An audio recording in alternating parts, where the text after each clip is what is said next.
दोस्तों, आप सभी का इस प्रेस वार्ता में हार्दिक स्वागत करता हूं। On behalf of PIB, I welcome you all to this press conference. It's my privilege and honor to introduce the Union Minister for Micro, Small and Medium Enterprises, Shri Kalraj Mishra ji. I extend a warm welcome to you, sir. I also welcome Secretary, Micro, Small and today's format of the press conference is, first there will be a PowerPoint, keep them in silent mode. Over to Secretary now. Please switch off the lights there.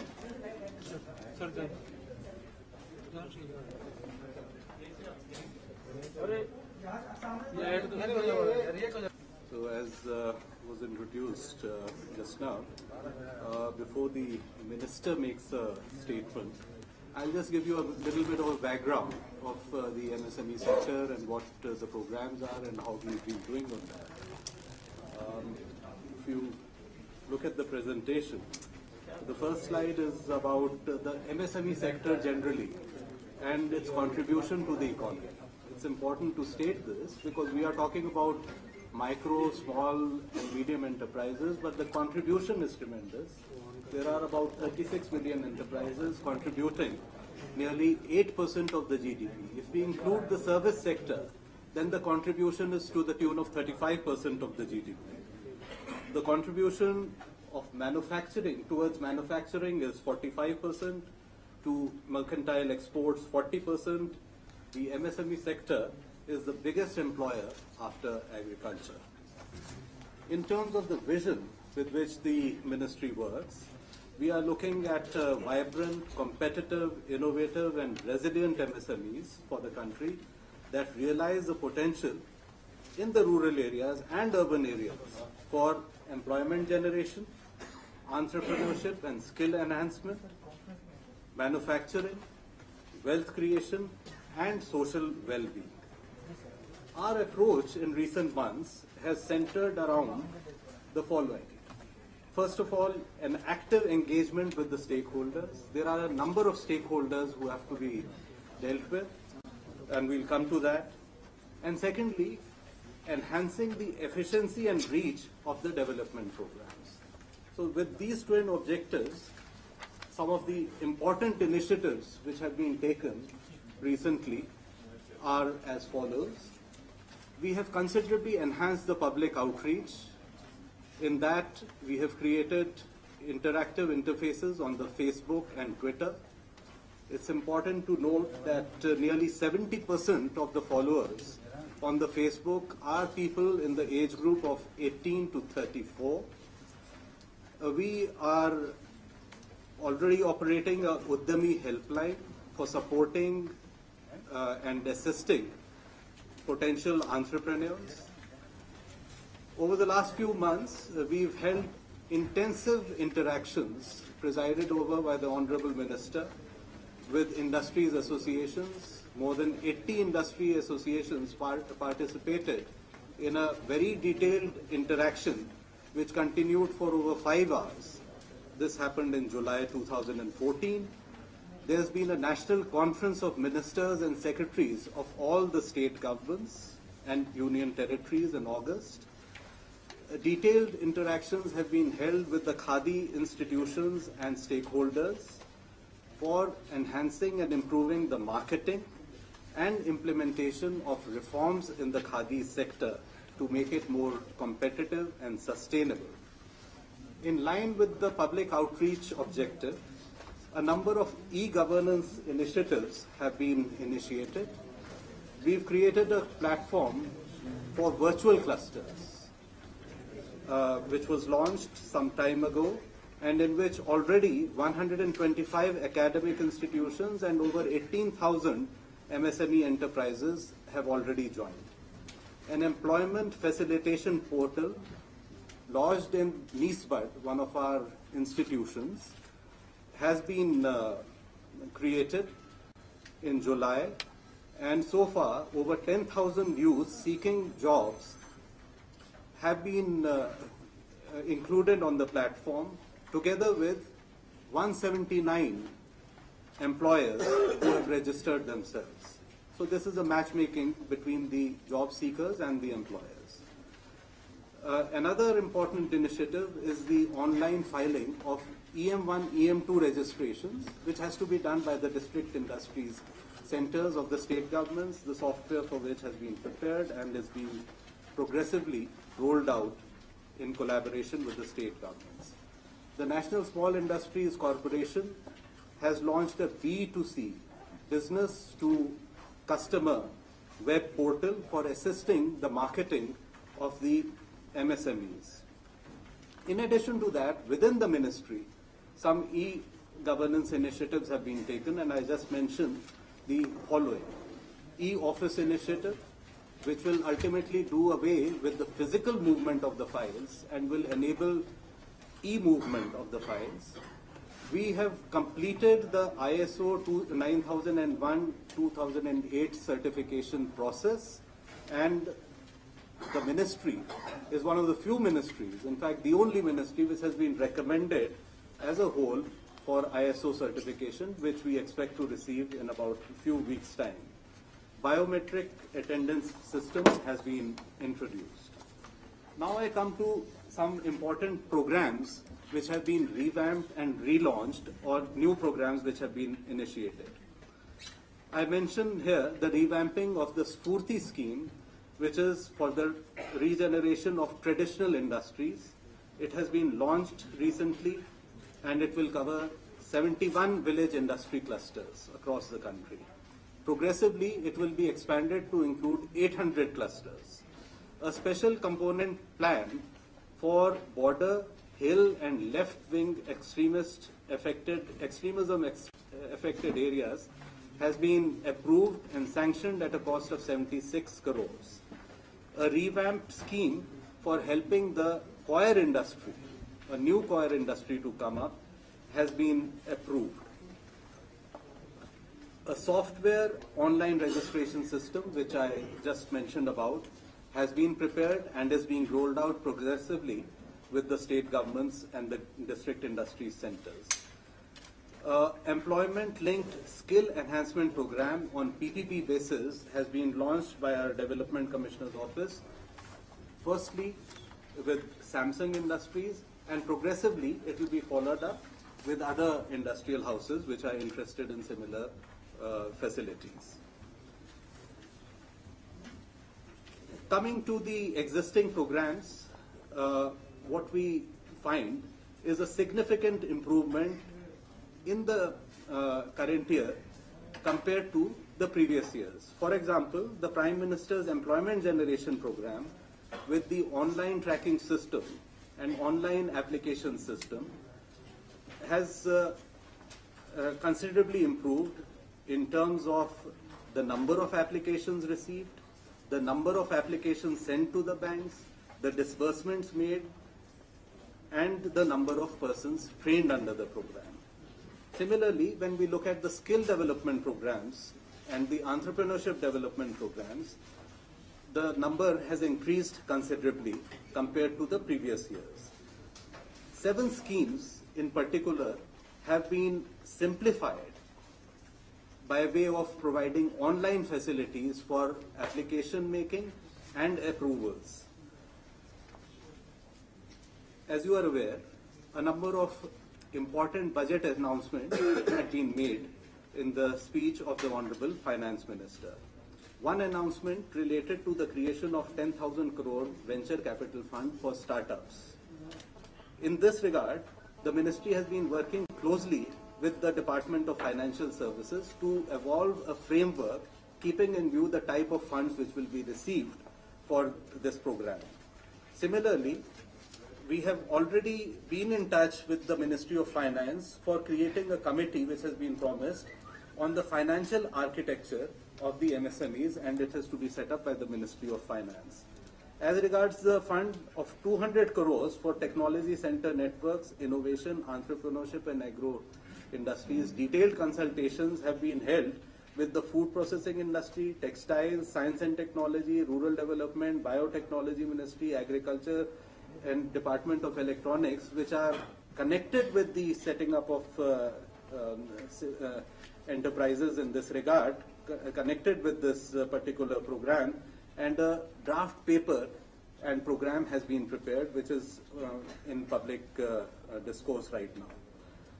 Likewise, the ministry has been working on the revision of the MSME policy and the definition of MSMEs, for which a discussion paper has been already prepared. This is all that I had to say by way of introduction and programs. करने का अवसर प्राप्त हुआ है। ऐसे सबसे पहले तो मैं आप सब लोगों का स्वागत करता हूं कि इतनी बड़ी संख्या में आप यहां उपस्थित हुए हैं। मैंने अनुभव किया कि सूक्ष्म, लघु और मध्यम इंटरप्राइजेस एक ऐसा मंत्रालय है जिस मंत्रालय के ऊपर देश की पूरी आर्थिक व्यवस्था निर्भर करती है, और इसीलिए कहा गया कि ये देश की आर्थिक व्यवस्था की रीढ़ है। और इसलिए कहा गया कि जीडीपी में योगदान इसका 8% का है, निर्माण में 45% का है, और निर्यात में, एक्सपोर्ट में 40% का है। इस समय जो इकाइयां हैं 3 करोड़ 60 लाख की है, और 8 करोड़ के ऊपर बेरोजगार नौजवानों का समायोजन है। लगभग 25 करोड़ परिवार इस समय इस पर निर्भर करते हैं।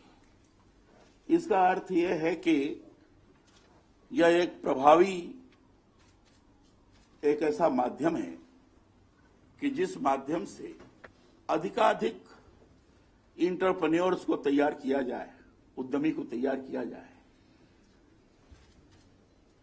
तो छोटे उद्यम विकसित तो होंगे ही, साथ ही साथ जो सबसे बड़ी बेरोजगारी की समस्या है, उस बेरोजगारी की समस्या का सर्वाधिक समाधान हो सकेगा। और मैं इसको इस दिशा में लिया हूं कि एमएसएमई, इंटरप्रेन्योरशिप और बेरोजगारी समस्या का समाधान, इन दो को प्रमुखता के साथ प्रस्तुत करते हुए इनका निर्माण कार्य, फिर उसकी मार्केटिंग, ये जो बाकी की सारी चीजें आगे चलकर बढ़ेगी, अगर इसको हम व्यवस्थित तौर पर करें तो निश्चित रूप से देश के सामने जो बेरोजगारी की समस्या का विकराल स्वरूप निर्माण हुआ है, उसका समाधान भी हम कर सकते हैं, और छोटे छोटे उद्यमियों के माध्यम से बड़ी बड़ी चीजों का निर्माण, डिफेंस में भी हम जाते हैं, एविएशन में भी जाते हैं, अन्य चीजों में जाते हैं, ये छोटे उद्यमी के द्वारा तैयार किए जाते हैं पार्ट्स। अब इसके संवर्धन के लिए जो आवश्यकताएं हैं उसको ध्यान में रखने की जरूरत है। आबादी हमारे यहां ज्यादा है, नौजवानों की संख्या भी ज्यादा है, लेकिन जिस प्रकार के उद्यम को स्किल चाहिए वो स्किल नहीं हो पा रही है। मैन पावर होने के बावजूद भी मैन पावर का अभाव है, और इसलिए स्किल डेवलपमेंट भी इसके लिए एक बड़ा महत्वपूर्ण पक्ष है। इन सारी बातों को ध्यान में रखकर हमने सबसे पहले जो काम करने की कोशिश की कि इससे संबंधित जितने लोग हैं सभी लोगों से देश में व्यापक रूप से इंटरेक्शन किया जाए। और आपको जानकर प्रसन्नता होगी, अभी हमारे प्रेजेंटेशन में आपने बताया कि 80 से ज्यादा जो हमारे स्मॉल स्केल इंडस्ट्रीज एसोसिएशंस हैं उनसे वार्ता हुई, और पूरे देश भर के लोगों को यहां बुलाया था मैंने, और 11 बजे से लेकर 7 बजे तक चर्चा हुई। सबके सुझाव आए, एक एक से सुझाव दिया, सबको बकायदे नोट किया, उनकी कठिनाइयां क्या समझने का प्रयत्न किया। और इतना ही नहीं, तो हमने विभिन्न जो बड़े बड़े व्यापारिक व्यावसायिक संस्थान हैं, जैसे एसोचैम है, सीआईआई है, आपका पीएचडी है, फिक्की है, ऐसे ऐसे एसोसिएशन से भी संपर्क किया, उनके बड़े बड़े सम्मेलन हुए, उसमें भी मैं गया, उनमें भी काफी चर्चाएं हुई, उनके भी सुझाव लिए। इन सारी चीजों के जानने के पश्चात और विभिन्न इंडस्ट्री के सीईओज हैं, बाकी लोग, इन लोगों से भी चर्चा हुई और चर्चा होने के बाद ये लगा कि इसके अंदर इतनी संभावनाएं हैं कि अगर व्यवस्थित तौर पर योजनाबद्ध तरीके से करने का प्रयत्न किया गया तो भारत के प्रधानमंत्री जी ने जो लाल किले पर उन्होंने भाषण किया था, मेक इन इंडिया और मेड इन इंडिया, और हिंदुस्तान एक मैन्युफैक्चरिंग हब बनेगा, कि दोनों चीजें निश्चित रूप से अपना प्रभावी स्वरूप यहां स्थापित कर सकती है। यह सारा देखने के पश्चात लगा और यह लगा कि विशेषतः यह विषय राज्य सरकार का है, ये स्टेट सब्जेक्ट के रूप में है, लेकिन केंद्र सरकार विभिन्न योजनाओं के माध्यम से राज्य सरकार के अंतर्गत इन सारे उद्योगों को असिस्ट करती है, अनुदानित आधार पर भी करती है और भी सुविधाएं प्रदान करते हुए करती है। तो उसको हम कितना अधिक से अधिक, राज्य सरकार को भी हम कितना अधिक से अधिक विश्वास में ले सके, ये भी हमने प्रयत्न किया। और जैसे आपने बताया और आपके संज्ञान में भी ये बात आई होगी, मैंने राज्य सरकार के इंडस्ट्री मिनिस्टर्स और सेक्रेटरीज इन लोगों को बुलाया था और इनसे भी हमारी 11 बजे से लेकर 6-7 बजे तक इनसे भी चर्चा हुई और काफी विचार विमर्श हुआ। ये सारा करने के बाद जो हमने कुछ बातें निष्कर्ष के रूप में निकाला तो हमें लगा कि एमएसएमई के विकास के लिए हमें 5 प्राथमिकताएं सुनिश्चित करनी है। सब तरफ लोगों से विचार विमर्श करने के बाद, विभिन्न क्षेत्रों में भ्रमण करने के पश्चात, लोगों की समस्याओं को समझने के पश्चात ये लगा कि अगर इन 5 प्राथमिकताओं को अगर हम पूर्ण करके आगे बढ़ते गए तो निश्चित रूप से हम जैसा चाहते हैं उस प्रकार का स्वरूप हम आगे निर्माण कर सकते हैं और मेक इन इंडिया के नारे को चरितार्थ कर सकते हैं। पहला जो प्राथमिकता है कि अनुभव ये किया कि बहुत सारे लोगों ने कहा साहब हमें बड़ी कठिनाई जाती है, लोन नहीं जल्दी मिलता है, बैंक से परेशानी जाती है, क्रेडिट फंड की दिक्कत रहती है, ये सारी चीजें है। तो इसको कैसे किया जाए, इसका समाधान कैसे निकाला जाए, इसको हमने पहली प्राथमिकता के रूप में सुनिश्चित किया और ये भी करने का प्रयत्न करना शुरू कर दिया हूं, जैसा प्रेजेंटेशन में बताया और मैं आपको भी बता रहा हूं कि ये जटिलताएं खत्म हो, इसके लिए 2 चीजों पर ध्यान देना। एक तो ये कि जो कई जगह जाकर उनको एनओसी लेना पड़ता है, उनसे हम उससे छुटकारा कैसे दिलाए। सिंगल विंडो सिस्टम के अंतर्गत हम उसके नजदीक हम कैसे पहुंचे, अभी हम तो नहीं पहुंच पाए हैं, लेकिन उस दिशा में आगे कैसे बढ़े। तो इसके लिए 2 चीज हुई, E1 और EM2, ये दोनों को जो जिससे एप्लीकेशन आदि देकर ये रजिस्ट्रेशन कराने की प्रक्रिया होती है, इसको हमने ऑनलाइन किया और बाकी की चीजों को भी हम और ऑनलाइन करने के पक्ष में है, उस दिशा में आगे बढ़ रहे हैं। इसको हमने करने की कोशिश की है और क्रेडिट फंड ट्रस्ट इस तरीके से निर्माण करने का प्रयास हम कर रहे हैं, क्योंकि राज्य के लोगों से भी वार्ता हुई, उन्होंने भी देने के लिए स्वीकार किया कि हम देंगे। किसी ने कहा हम 100 करोड़ देंगे, किसी ने कहा हम 50 करोड़ देंगे, किसी ने कहा 500 करोड़ देंगे। अगर इतना हमें मिलता है तो एमएसएमई क्रेडिट फंड के माध्यम से ही हम माइक्रो का जो सबसे बड़ी समस्या माइक्रो की है,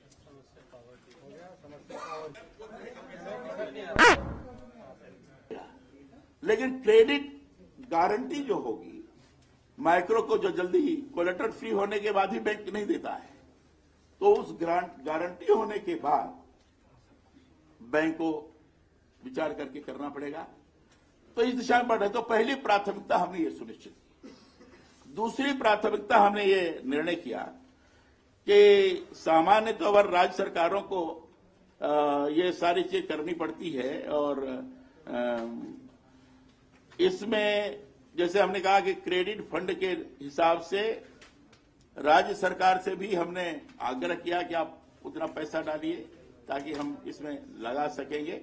और राज्य सरकार सही माने में आधारभूत ढांचे का निर्माण करने की दृष्टि से वही जिम्मेदार है, तो उसको भी राज्य सरकार को विश्वास में लेकर उस चीज को हम करवाने का प्रयत्न करें। ये हमारी दूसरी प्राथमिकता। तीसरी प्राथमिकता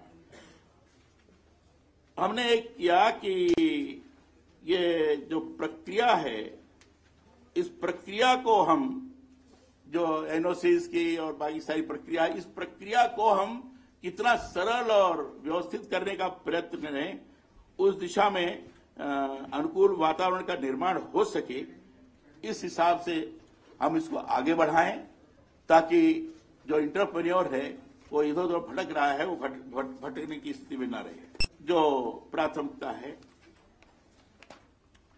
इंटरप्रेन्योर डेवलपमेंट और स्किल डेवलपमेंट की दिशा में अधिक से अधिक कार्य हो सके। इंटरप्रेन्योर अधिक से अधिक हो, लेकिन इंटरप्रेन्योर अधिक से अधिक होने के बावजूद भी कभी कभी उद्यमी है, लेकिन उद्यमी को और अपने उद्यम को आगे बढ़ाना है, इस दिशा में जो जानकारी होनी चाहिए वो जानकारी भी उस प्रकार की नहीं हो पाती है, या जानकारी होने के बाद भी उसके उद्यम में उसके अनुकूल लेबर हो, वो लेबर भी नहीं प्राप्त हो पाता है। तो ऐसे उद्यमी और जो एम्प्लॉयमेंट लेने वाले लोग हैं, जॉब सीकर जिसको कह सकते हैं, दोनों का साथ साथ स्किल डेवलपमेंट हो, ये भी हमने करने की कोशिश की है। चौथी प्राथमिकता के अंदर रखने का प्रयत्न किया है। और इतना ही नहीं, तो स्किल डेवलपमेंट के अंदर हमने इंक्यूबेशन सेंटर्स वगैरह की भी जगह जगह स्थापना की है, बनाया है। और इंक्यूबेशन सेंटर्स में दो प्रकार के हैं।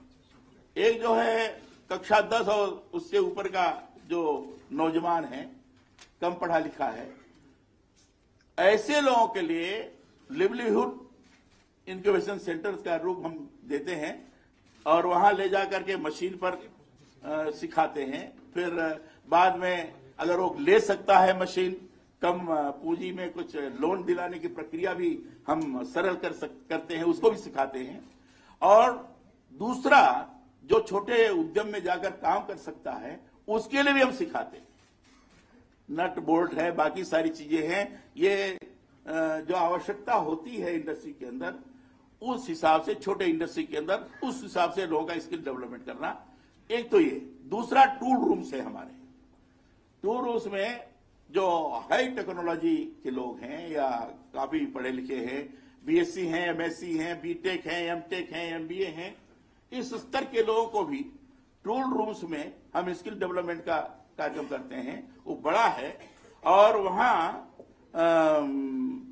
जो इंडस्ट्रीज हैं, बाकी की इंडस्ट्रीज के कॉमन फैसिलिटीज की दृष्टि से भी वहां हमारी एक इकाई रहती है जो उनको सुविधा भी प्रदान कर सके और जिनको हम ट्रेनिंग दे रहे हैं स्किल डेवलपमेंट की दृष्टि से, वो वहां से सारी चीजों को सीख सके।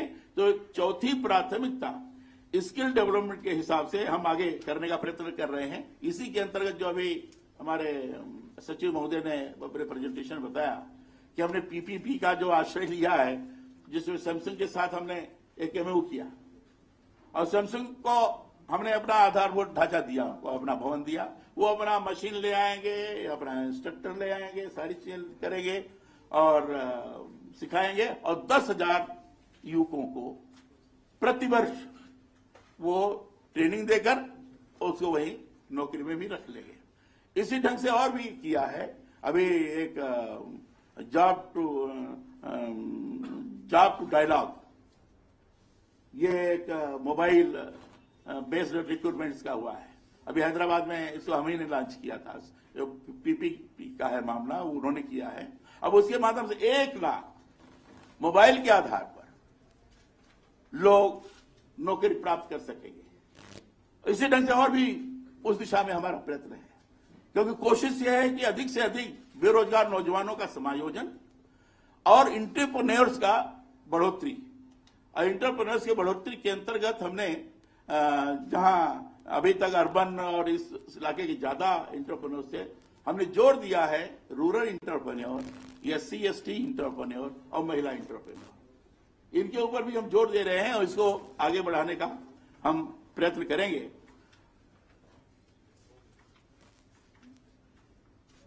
और पांचवी हमारी जो प्राथमिकता है, पांचवी प्राथमिकता के अंदर हमने जो इस समय एमएसएमई का ढांचा है, एमएसएमई का जो कानून है, और जिसके कारण उसके अंदर जटिलताएं हैं, परेशानी जा रही है, तो एमएसएमई की पॉलिसी हम एक बनाएं। अभी एमएसएमई की कोई पॉलिसी नहीं है, हम पॉलिसी बनाएं। जो भी कानून बना है उनको भी ध्यान में रखकर, इसके पहले प्राइम मिनिस्टर टास्क फोर्स बना था, उसकी रिपोर्ट के आधार पर, इसके पहले और भी रिपोर्ट्स आई, उनको भी देखकर, विभिन्न राज्यों के इंडस्ट्री पॉलिसीज को देखकर, बाकी के देशों में जो एमएसएमई का स्वरूप है उसको देखकर, सारी चीजों का अध्ययन करते हुए एक एमएसएमई पॉलिसी हम प्रस्तुत कर सकें, ये भी हमारी कोशिश है, प्राथमिकता है। इन पांचों प्राथमिकताओं के अंतर्गत रखते हुए एमएसएमई के संवर्धन के लिए, उस संवर्धन के अंदर जो हमारे विभिन्न योजनाएं हैं, कई योजनाएं हैं जिसके आधार पर हम मार्केट में जाते हैं और अपने हमारा जो प्रोडक्ट है, उद्यमी का जो प्रोडक्ट है, मार्केट में ले जाकर स्पर्धा भी जो करते हैं, कंपटीशन करते हैं, उस कंपटीशन के लिए भी मशीनों के अपग्रेडेशन के लिए हम स्कीम्स हमारी है, उसको हम देते हैं। जैसे सीएलसी यस स्कीम है हमारे, हम मशीनों के अपग्रेडेशन के लिए देते हैं।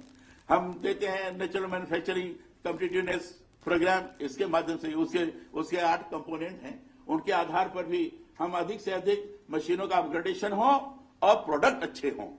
इसको भी मार्केटिंग के हिसाब से हम इन पांचों प्राथमिकताओं के अंतर्गत इसको जोड़ते हुए ले जाने का हम प्रयत्न कर रहे हैं। इतने बीच में इस आज का जो दिन है, इतने दिनों में इतनी बात हमने करने का प्रयत्न किया है। और इतने ही नहीं, तो ये तो पॉलिसीगत और जो निष्कर्ष मैंने निकाला, जो जिस तरीके से आगे हमें आगे बढ़ना है, उसको तो हमने आपके सामने कहा ही, लेकिन जो किया है, जिसका वर्णन अभी आपने भी किया, और शायद मेरा ये स्टेटमेंट मिला होगा आप लोगों को कि नहीं मिला है, मेरा प्रेस विज्ञप्ति ये है, इसमें हमने ये सारा वर्णन किया है, वो आपने भी वर्णन किया है, इसको आपने देख लिया होगा। इसमें पीएमईजीपी के जरिए से इस समय जो हम विलेज इंडस्ट्रीज वगैरह का करने जा रहे हैं, पिछले बार के तुलना में दुगनी प्रगति हुई है अभी तक की उसमें। और इसका हमने सैंपल के दृष्टि से लखनऊ में हमने एक मॉनिटरिंग किया, क्योंकि ज्यादा तो सूचनाएं मिल रही थी कि बैंकर्स हैं, इनके कारण गड़बड़ हो रही है, बाकी के लोग कुछ और गड़बड़ कर रहे हैं। तो आप आश्चर्य करेंगे, लखनऊ में जो हमने मीटिंग की थी उसमें बैंकर्स आए थे, बड़े अधिकारीगण उनके आए थे, अधिकारी थे हमारे, और जो लाभार्थी थे वे भी थे, और सबसे बकायदे मॉनिटरिंग हुई है कि इसे पूछा गया कहां कहां क्या हो रहा है। राज्य सरकार के हमारे मंत्रीगण भी थे, और सब मिलाकर मैं कह सकता हूं कि पिछले बार की तुलना में एप्लीकेशंस भी बहुत अधिक हुई, वेरिफिकेशन भी ठीक हुआ है, और बैंक के द्वारा सैंक्शन भी हुआ है। कुछ चीजें आई हैं जरूर कि जितना जल्दी होना चाहिए वो नहीं कर पा रहे हैं, उसके लिए कहा गया नहीं होगा तो उस हिसाब से विचार किया जाएगा। तो सैंपल की दृष्टि से भी हमने किया है।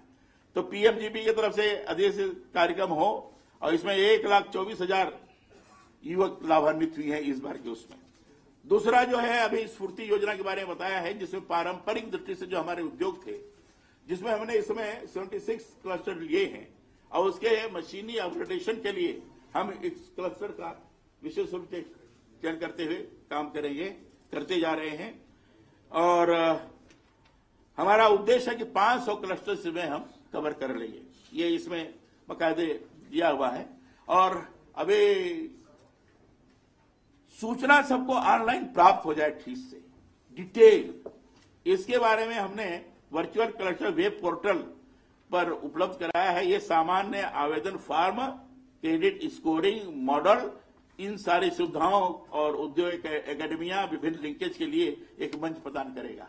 ये जो हमारा वर्चुअल, ये हमने लॉन्च किया इसको, ये जिसमें आप प्रसन्न होंगे कि 86 डोमेन विशेषज्ञ और 125 शैक्षणिक संस्थाएं और 18,341 एमएसएमई उद्यम शुरू किए गए, इतना हुआ है। और 31 जुलाई 2014 को एनएसआईसी की तरफ से B2C पोर्टल का शुभारंभ हुआ है। B2C पोर्टल के अंदर बकायदे बिजनेस टू कस्टमर, आप क्लिक करेंगे आ जाएगा, प्रोडक्ट आ जाएंगे, जो रजिस्ट्रेशन होगा, जो अच्छे प्रोडक्ट हैं उनका एक तरफ होगा, बाकी के होंगे उसमें जो रजिस्ट्रेशन कराना चाहेंगे वो करा लेंगे, और उसमें मार्केटिंग भी है, ट्रेडिंग भी है, ये सारी चीजें हैं। घर बैठे हुए छोटा उद्यमी उसमें जा सकता है। ये इसका हमने लॉन्च किया है। और संपूर्ण मंत्रालय के लिए एक अच्छी चीज ये है, सबसे जो बढ़िया हुई है अभी तक हमें जो जानकारी प्राप्त है कि ISO जो गुणवत्ता मानक है ये केवल हमारी पूरी मिनिस्ट्री में हुआ है। ISO का क्यों केवल हमारी मिनिस्ट्री में हुआ है, ये एक बड़ी चीज है ये। और इसका बाकायदे हमारा प्रमाण पत्र भी सारी चीज प्राप्त हो गई है। ये ISO अभी एक सप्ताह पहले पूरा हुआ। ये बहुत बड़ी चीज हुई है। और बायोक्रोमिक वगैरह का जो हमारा चल रहा है वो पहले से हमारा शुरू हो गया था। गवर्नेंस हमारे मंत्रालय में पहले से मैंने इसे आने के पश्चात ही ये हमने शुरू कर दी थी।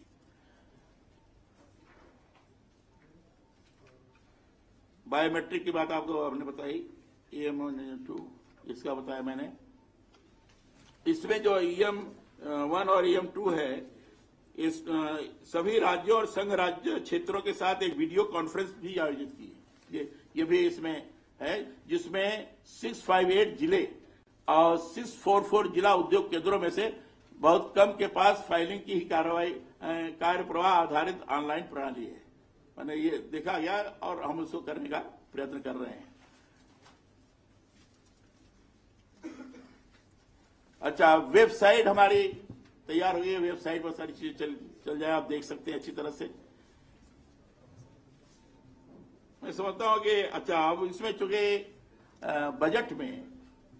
बजट में वेंचर कैपिटल 10,000 करोड़ और 10,000 करोड़ वेंचर कैपिटल था, और इसमें कहा गया था कि इसमें MSME, फाइनेंस और रिजर्व बैंक ऑफ इंडिया 3 की कमेटी बनेगी और इसके आधार पर पूरा कैसे डिसबर्समेंट होगा, बाकी सारी चीजें होंगी और भी उसकी प्रक्रियाएं क्या होंगी, ये कहा गया था। ये बात सही है कि अभी कमेटी वो नहीं बन पाई है, लेकिन उस दिशा में हमारी कोशिश है कि जल्दी से जल्दी बन जाए। फाइनेंस विभाग से हमारी चर्चा चल रही है। और 200 करोड़ राशि का नेटवर्क नवप्रवर्तन उद्यमिता और कृषि उद्योगों के लिए 200 करोड़ राशि को उपयोग में लाने के लिए हम लगा रहे हैं, जिसमें विभिन्न मंत्रालयों से भी संबंधित हमारे सारे कार्य हैं। नए टूल रूम्स, हम 5 टूल रूम्स हमने टेक्नोलॉजी डेवलपमेंट के लिए सेंटर्स की रूपरेखा हमने बना ली है और 15 नए सेंटर्स और स्थापित हम करने जा रहे हैं। ये टूल रूम्स बड़े महत्वपूर्ण हैं। एक टूल रूम से बनाने में 100 करोड़ शायद व्यय होता है, 100 करोड़ से भी ज्यादा इस समय बढ़ गया होगा और 150-200 करोड़ होगा, लेकिन हम इतना स्थापित कर रहे हैं। ट्रेनिंग इंस्टीट्यूशंस लगभग 5,500 युवक और युवतियों को रोजगार सृजन करने के लिए डेवलपमेंट ट्रेनिंग हम दे चुके हैं। अभी मैंने इस समय की मैं बात बता रहा हूं, ये 3-4 महीने वाली बात, अब तक की जो चीज किया है इसमें हम कर चुके हैं। 8,000 नई इकाइयां, 165 करोड़ रुपया का लोन मुहैया कराकर 52,000 लोगों को स्वरोजगार के लिए सहायता की गई है। इसके अलावा करीब 61,000 अनावेदन पत्र पर हम कार्रवाई कर रहे हैं। 17,000 MSME को 4,000 करोड़ रुपए की क्रेडिट गारंटी की सहायता की जा चुकी है। कुछ समय पहले हमने निर्णय लिया था कि टेक्निकल ग्रेजुएट्स के लिए विशेष प्रावधान किया जाए ताकि उनको क्रेडिट गारंटी फंड का ज्यादा से ज्यादा फायदा मिले। 2,500 से ज्यादा MSME की CLCS स्कीम के तहत लगभग 167 करोड़ रुपए की सहायता दी गई है। वही अपग्रेडेशन के लिए मशीनों के लिए जो मैंने कहा था। 10,000 सूक्ष्म और लघु उद्यमियों को performance and credit rating scheme का फायदा पहुंचाया गया है। कलकत्ता और तिरुपुर में 6 करोड़ 45 लाख की लागत से इंफ्रास्ट्रक्चर डेवलपमेंट सेंटर स्थापित किए गए। ये इधर भी जो हुए उसी को मैं चर्चा कर रहा हूं। और प्रभावशाली ये इसमें चरखे वगैरह का जो किया है इस बीच में, जिसमें 78 संस्थाओं को 10,000 नए चरखों की सहायता मिली है और 10,000 परिवारों की मदद होगी। इससे हमारे खादी उत्पादन में भी सुधार होगा। इसको हम आगे बढ़ा रहे हैं। खादी और ग्रामोद्योग उत्पादनों के प्रचलन के लिए गुणवत्ता को ध्यान में रख करके हमने कार्य करना छूट गया। और इस बीच में जो हमने कुछ काम किया है, 13 अगस्त से लेकर 31 अगस्त के बीच में एक हमने अभियान चलाया था, और वो अभियान था कि नौजवानों को, युवतियों को अधिक से अधिक मात्रा में हम खादी की तरफ आकृष्ट कर सकें।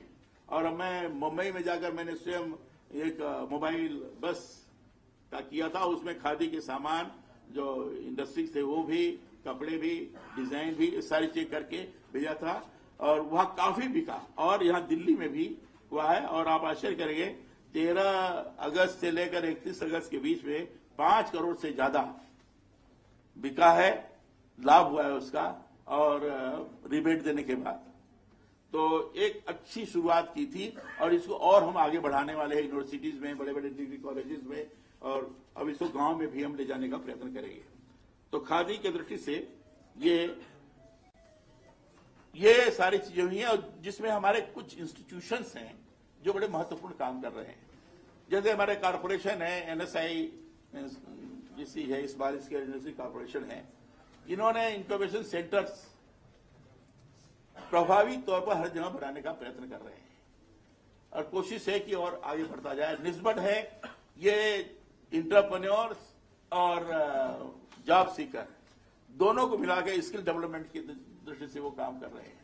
और हमारा डेवलपमेंट ऑफिस जो है, ये टूल्स रूम आदि, ये जो जितने भी स्किल डेवलपमेंट के कार्यक्रम हैं और जितने भी टूल रूम्स हैं, इन सारी चीजों में जो बड़े PCUs हैं, बड़े प्रोजेक्ट्स हैं, इनमें इनके पार्ट्स बनाने का काम कर रहे हैं, उनकी तरफ डिजाइन दे रहे हैं, डिजाइन बनाने का काम कर रहे हैं। इसमें डिफेंस का है, एविएशन का है, और भी सारी चीजें हैं जिसमें इनका बड़ा महत्वपूर्ण योगदान है, और लगातार ये करते जा रहे हैं। सब मिलाकर हमें लगता है कि कहने के लिए तो माइक्रो है, कहने के लिए तो सूक्ष्म है, लघु है, लेकिन मुझे लगता है विशाल से विशाल जो ढांचा है, चाहे डिफेंस का होगा, चाहे आप हवाई जहाज तो आसमान में उड़ता है, चाहे उसका होगा, सब में इसका जमीन का भी है, शिपिंग का भी है।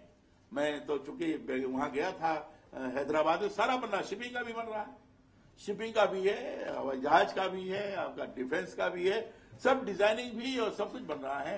तो कहने के लिए सूक्ष्म है, कहने के लिए लघु है, लेकिन है बड़ा विशाल।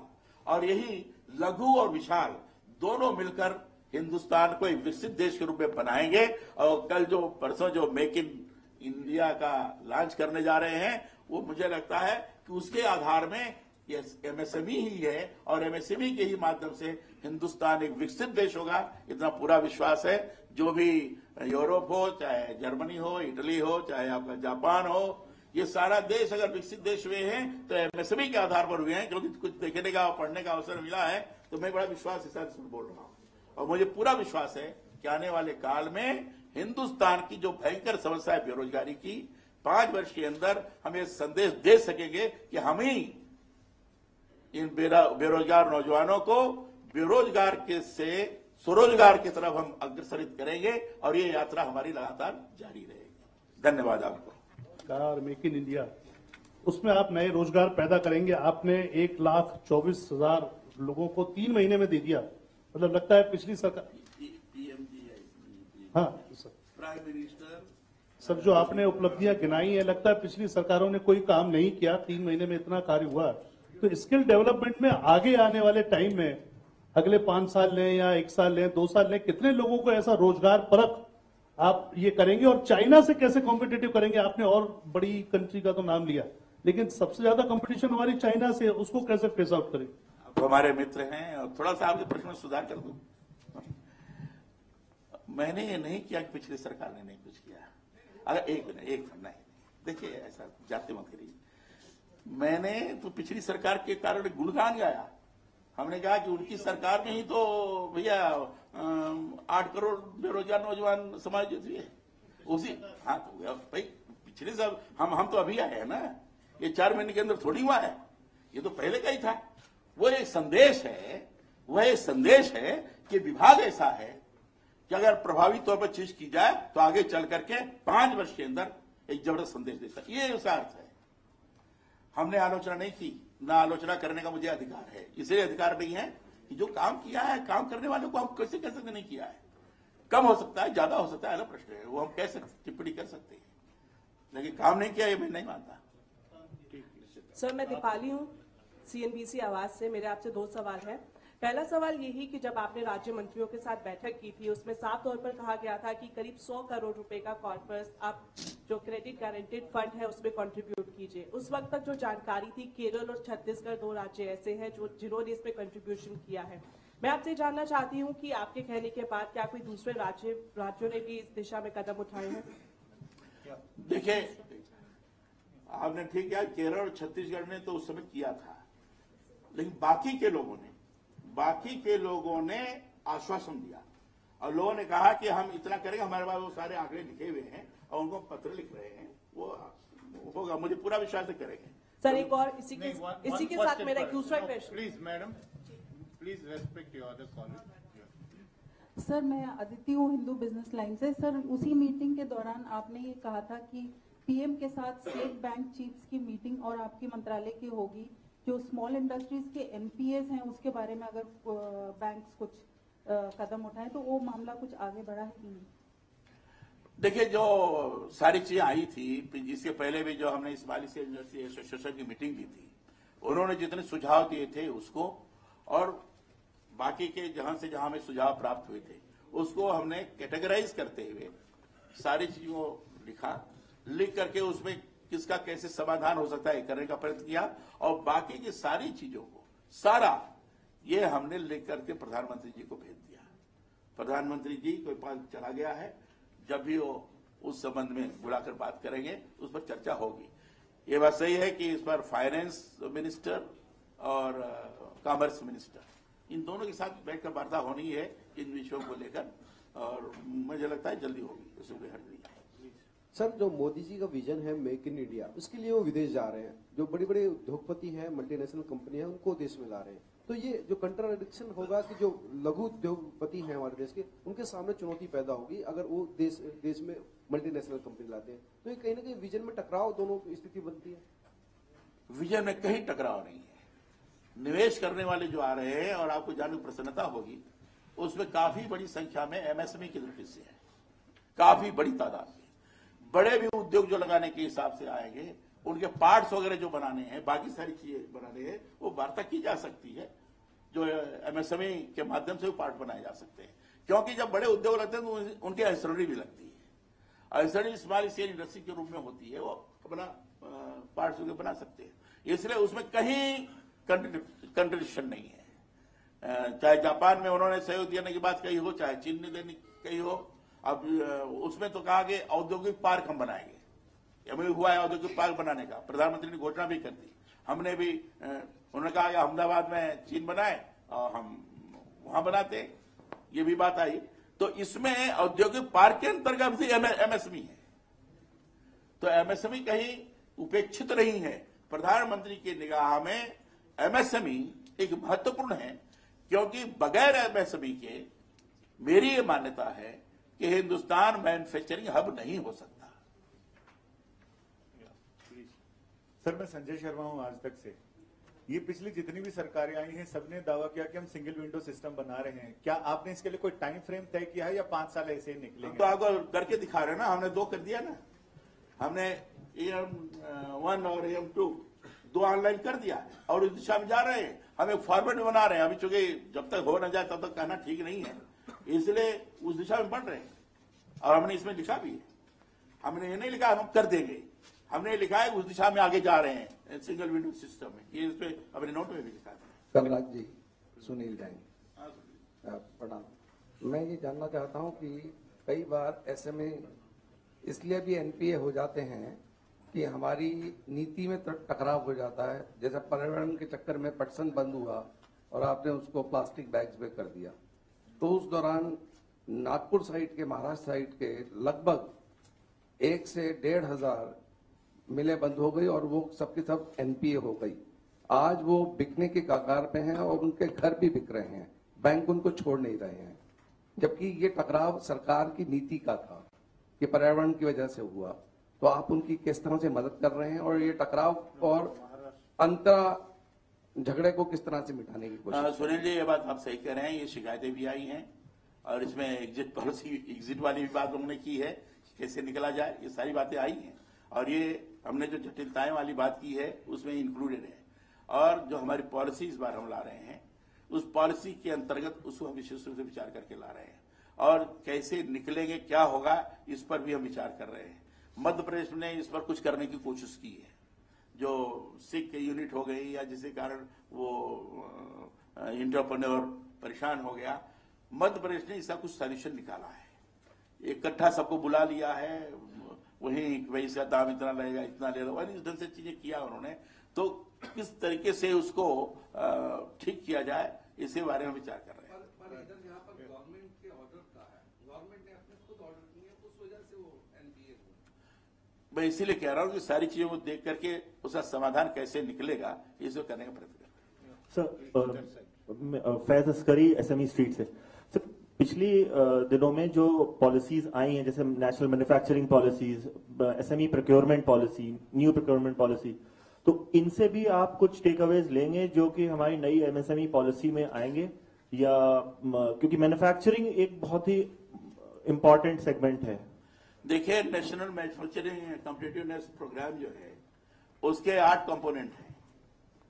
उन कंपोनेंट्स को और प्रभावी तौर पर हम लागू करें तो हम जो भी हमारी क्वालिटी है, क्वालिटी के आधार पर हम चीजें को ले जा सकेंगे, और जो उसकी विश्वसनीयता है उसको भी स्थापित कर सकेंगे।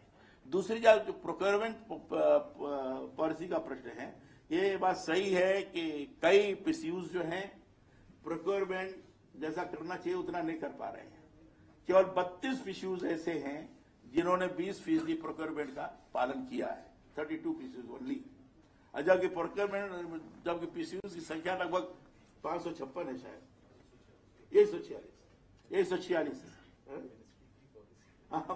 और ये मिनिस्ट्री की पॉलिसी है, इसके हिसाब से हम करने की कोशिश कर रहे हैं। और जो कानून बना है, कानून ने दिया है कि 1 अप्रैल 2015 1 अप्रैल 2015 से ये मैंडेटरी हो जाएगा।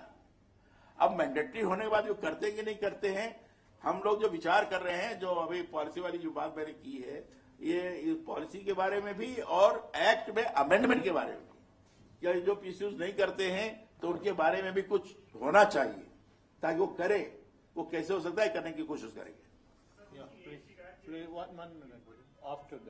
कलराज जी नमस्कार, मैं संदीप हूँ वर्तमान न्यूज़पेपर से। ये जो कलकत्ता और त्रिपुर में जो इंफ्रास्ट्रक्चर डेवलपमेंट सेक्टर है उसको थोड़ा डिटेल में बताएंगे।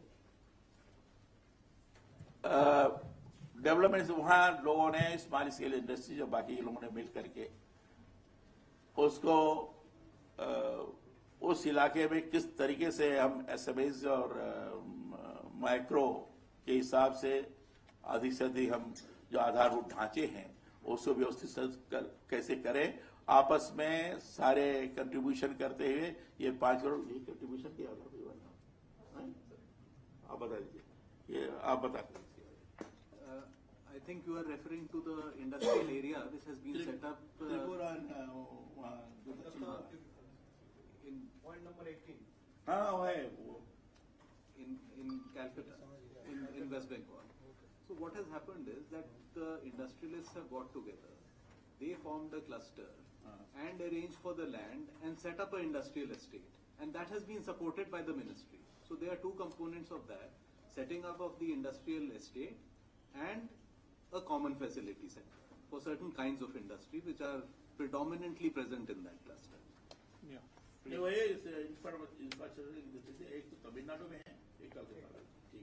सर नमस्कार, मैं सौरभ जी मीडिया से आपसे चेक करना चाह रहा था, जो बजट में घोषणा हुई थी कमेटी फॉर्म होगी फाइनेंस को लेकर, जिसका आप जिक्र कर रहे थे, अभी तक फॉर्म नहीं हो पाई है, उसका क्या कारण है?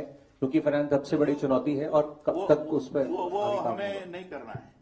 वास्तव में है क्या कि फाइनेंस की तरफ से घोषणा हुई है, फाइनेंस की तरफ से ही वो कमेटी बनने वाली है, और वो कमेटी बनने के पश्चात जो वेंचर कैपिटल है वो कैपिटल का कैसे डिस्बर्समेंट होगा उस हिसाब से करेंगे। इसलिए मैंने कहा कि उसके संबंध में बात करने वाले हैं।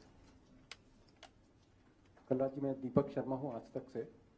प्रश्न ये है कि जो स्मॉल स्केल इंडस्ट्री है और जाहिर तौर पर एक बड़ा उसका जो हिस्सा है वो स्टेट सब्जेक्ट है, करप्शन की बड़ी शिकायतें हैं और दुर्भाग्यपूर्ण जो खादी है, जो गांधी से जुड़ा है, वहां भी करप्शन। तो ऐसी शिकायतें मिल रही, क्या मेजर सरकार ले रही?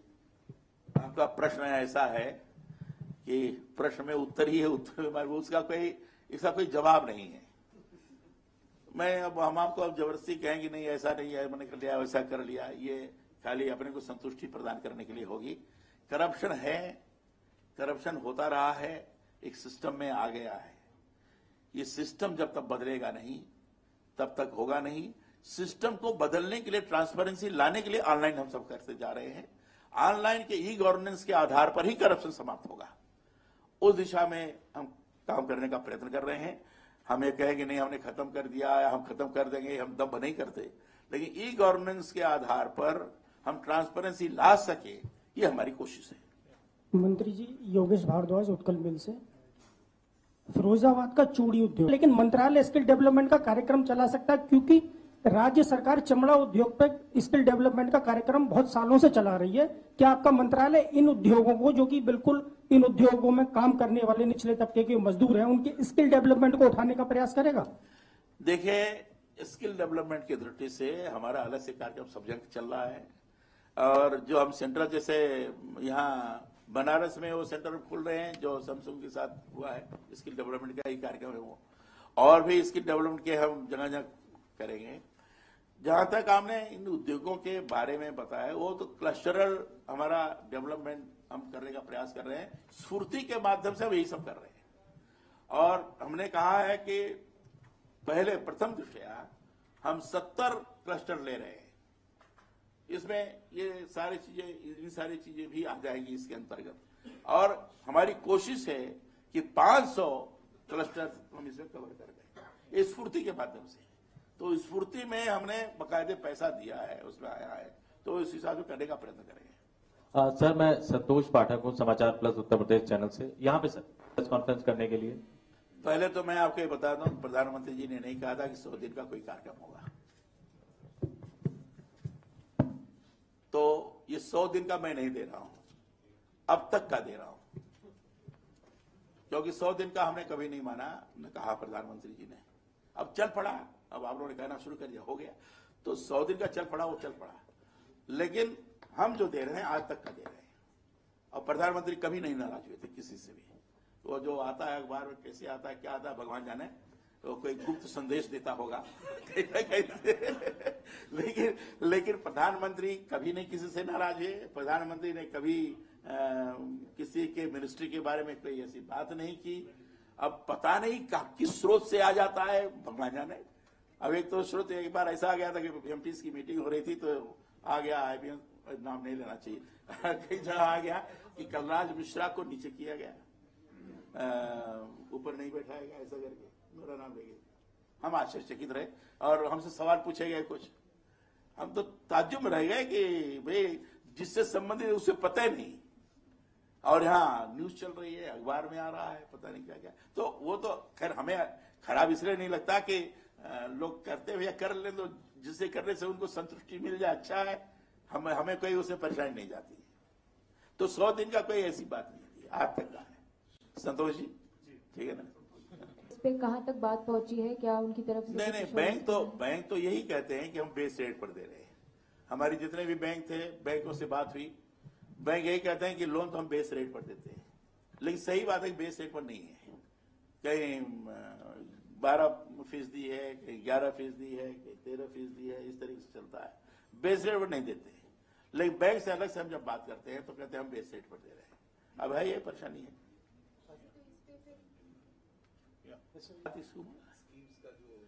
ये इसके मेरा ये कहना है कि जैसे ये आपका लोन का है मामला। अब वो जो इंटरप्रेन्योर है घबरा रहा है, लोन उसे मिल नहीं रहा है, कोलैटरल फ्री लोन उसे मिलना चाहिए, लेकिन नहीं मिल रहा है। तो वो कोलैटरल फ्री लोन मिले, सुविधा उसको मिल जाए, उसके लिए हम ये तो ये कह रहे हैं। दूसरा ये है कि जगह जगह से जाकर के उसको एनओसी लेनी पड़ती है, यानी स्टेट गवर्नमेंट से भी। स्टेट गवर्नमेंट जैसे जमीन है, पावर है, इन्वायरमेंट है, सारी चीजें हैं, इन सारी चीजों में। और फिर हमारे यहाँ वो फैक्ट्री लॉ है, लेबर लॉ है, और पता नहीं कितने लाख CFC, तो वो जो है वो कष्ट में आता है। हमने जो करने की कोशिश की है CFC स्कीम के, जैसे हमारे सचिव जी बता रहे हैं कि उसके माध्यम से हम मशीनों के अपग्रेडेशन आदि की दृष्टि से हम बात करते हैं, मशीन देने की दृष्टि से बात करते हैं। उसकी सरलीकरण की जो हमने बात की है, इन सारे जो 50,000 जाना पड़ता है उसका सरलीकरण हम कर रहे हैं। उसको हम एक जगह से हो जाए, जो सिंगल विंडो की बात की जाती है हो जाए। दूसरा हमारी कोशिश ये है कि जिन स्थानों से एनओसी मिलने वाली है टाइम बाउंड हो, टाइम बाउंड 15 दिन हो, 20 दिन हो, 25 दिन हो, जो भी हो, ये टाइम बाउंड हो। तो उस हिसाब से विभिन्न मंत्रालयों से भी हम निगोशिएट करेंगे। अभी क्या नहीं है, लेकिन हम निगोशिएट करेंगे ताकि सिंप्लीफिकेशन हो, ये हमारी कोशिश है। अभी तो जो मूलतः जो वार्ता चल रही है वो जनरल सारी चीजों के बारे में, MSME के बारे में चल रही है, और जो हमने किया उसको कर रहे हैं। और सामान्य तौर पर हम हर इंडस्ट्री को आगे बढ़ाने की कोशिश कर रहे हैं। वो इंडस्ट्री है तो उसको भी हम करेंगे, उसकी क्या दिक्कतें होंगी, क्या कठिनाइयां होंगी, उनके प्रतिनिधिगण मिलेंगे, बात करूंगा, क्या सहयोग हमारी तरफ से हो सकता है, हम प्रयास करेंगे। सर हो रहा है, देखिए हम लगातार सफाई का क्रम करते जाएंगे, लगातार, क्योंकि शुरुआत किया है सफाई अभियान। सफाई अभियान के लिए जो आवश्यक उपकरण हैं वो ये सारी चीजें हम लगाते रहेंगे। देखिए गंदगी तो हमेशा आती रहती है, और गंदगी आती है तो उसकी सफाई होती जाएगी। तो ये तो कंटिन्यूटी है इसकी, ये कंटिन्यूअस प्रोसेस है, इसमें कोई टाइम लिमिट नहीं है। ये जो 18 वर्ष या 20 वर्ष या 10 वर्ष ये जो बात की जा रही है, ये तो मेरे समझ में नहीं। हमारा ये कहना है कि ये cleanliness is the continuous process, चाहे गंगा की सफाई हो चाहे बाकी सफाई हो। ये जो कंटिन्यूअस प्रोसेस है, तो कंटिन्यूअस प्रोसेस में टाइम लिमिट नहीं होता है, तो कंटिन्यूअस प्रोसेस हम आगे बढ़ते जाएंगे।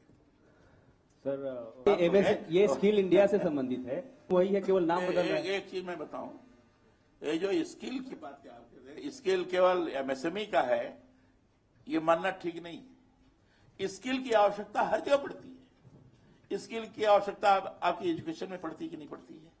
स्किल की आवश्यकता आपके पत्रकारिता में पड़ती है कि नहीं पड़ती है? आप ट्रेनिंग लेते हो कि नहीं पत्रकारिता की, वो भी स्किल डेवलपमेंट है।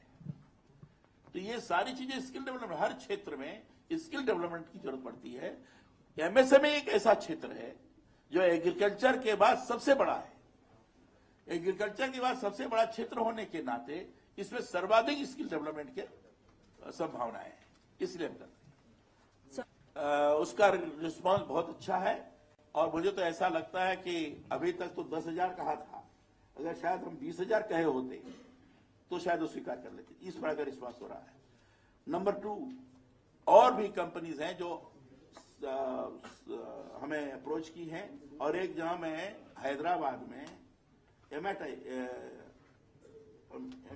MIT क्यों TMI, उन्होंने dialogue to job to dialogue इस नाम पर रिक्रूटमेंट, मोबाइल बेस्ड रिक्रूटमेंट किया है, और उसका मैंने लॉन्च किया है, और इससे 1 लाख लोगों को जॉब मिलेगा। 1 लाख लोगों को साल भर में जॉब मिलेगा, और उन्हीं के माध्यम से और भी हम चीज करने जा रहे हैं, क्योंकि जब हो जाएगा तो आपको बताएंगे। और उसमें हम अधिकांश लोगों को जाकर उस स्थान पर जहां हम चाहेंगे, मान लो गोरखपुर है या देवरिया है या जो कोई हो, मान लो हमने कहा कि देवरिया में हम लोगों को एम्प्लॉयमेंट देंगे, तो देवरिया में बकायदे मेला लगाएंगे। मेला लगाकर उसमें सब आपके स्मॉल स्केल वाले और बाकी सब लोग रहेंगे, और वहीं BA, BSc, MSc, BTech, MBA इकट्ठा करेंगे, वहीं हो जाएगा, उनका इंटरव्यू होगा, वहीं नौकरी मिलेगी। ये भी हम करेंगे। अभी चूंकि ये दिमाग में है, बात भी होगी लोगों से, तो हम इसको, और हमारे निगाह में हिंदुस्तान का बेरोजगार नौजवान और छोटा छोटा उद्यमी है। इस बात को ध्यान में रखकर कि जितनी भी हमारी योजना बन सकती है बनाएंगे। PPP के हिसाब से जितना भी करना होगा हम करने की कोशिश करेंगे, और आप आश्चर्य करेंगे, लोग तैयार होते जा रहे हैं, छोटे छोटे उद्योगपति भी तैयार होते जा रहे हैं। उनको समायोजित करने की जरूरत है, उनको साथ में लेकर चलने की जरूरत है। धन्यवाद साहब। धन्यवाद sir. Thanks for being here, my friends. There is tea arranged at the back of the hall. Please join us.